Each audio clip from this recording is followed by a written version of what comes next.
كنتش حاسس إن أنت مش نجم هناك، فأنت عايز ترجع تحس إن أنت نجم تاني، دي قصة تانية. بس خلّينا نقول إن هو هيلعب من غير إمام عاشور، ويلعب برضه نفس ال3 اللي بيلعبوا برضه، زيزو وبن شرقي وتريزيجيه وقدامهم جراديشار.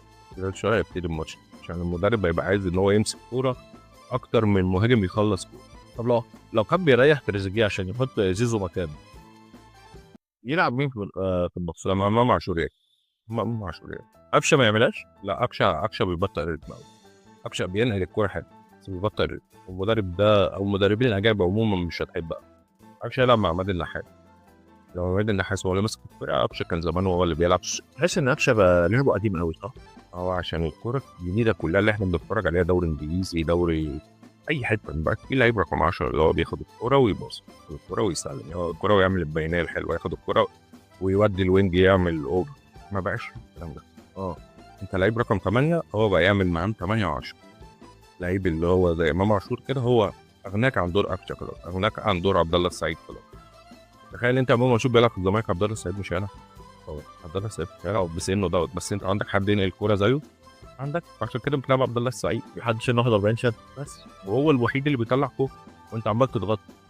انا مستني ماتش اهلي والزمالك واتفرج على عبد الله السعيد قدام الزمالك بعد 8 ماتشات بيلعبوا مسك، مش هتلاقيه في الملعب. انا مستني ماتش الاهلي بصراحه، عشان لعيبه كتير في الزمالك. يعني في لعيبه كتير عارف ان هي هتبقى عاليه قوي، زي شيكو بانزا، زي اخوان الفينا. لا، الاخوان الفينا بصراحه عايز اشوف هو هيبقى لعيب تقيل فعلا لما ماتش كبير ولا ولا هيبقى لعيب اللي هو عادي بتاع الفرس. اللي هو وسط الدوري والكلام ده. فانا مستني بصراحه. ماشي، هو ماتش حلو، هيبقى ماتش حلو، هيبقى ماتش جامد ومش هتتوقع له نتيجه. شايف الزمالك بأداء الزمالك دلوقتي وبأداء الاهلي دلوقتي ما تتوقعلوش. بص ممكن قبلها ب3 ماتشات الدنيا هو عامه ماتش الاهلي والزمالك ما حدش يتوقعه.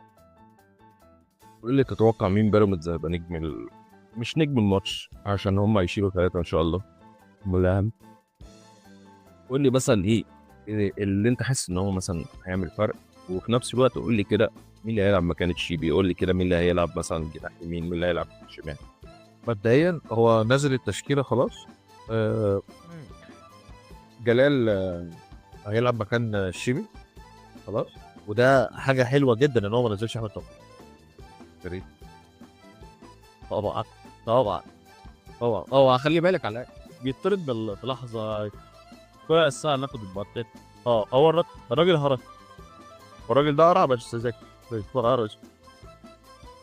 مرعي وسامي في قلبين دفاع.